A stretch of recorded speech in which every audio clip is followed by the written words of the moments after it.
Kapansin-pansin ang malumanay ng pagkilos nila habang nagsisilbi ng pagkain. Para bang punong-puno ng respeto.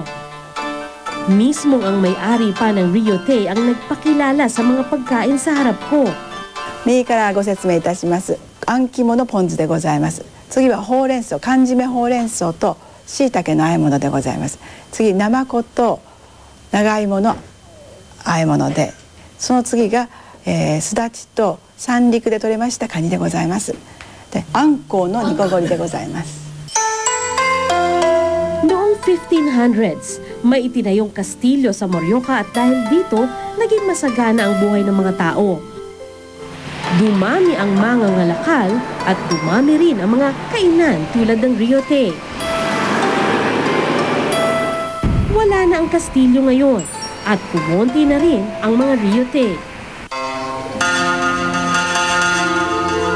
Ang Pumaryu, isa sa 3 natitirang Ryotei sa Morioka, 58 taon nang nagsisilbi ng masarap na pagkain.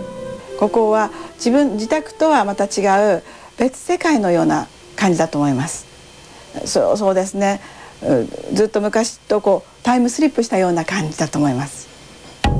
Hindi ko na pinatagal. Tinikman ko na ang mga pagkaing buong pusong inihain sa aking harapan. Abalon to.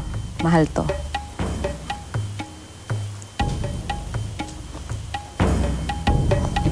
Masarap.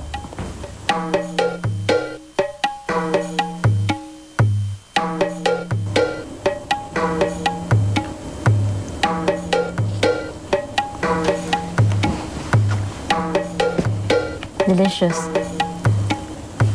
続けたいと思います。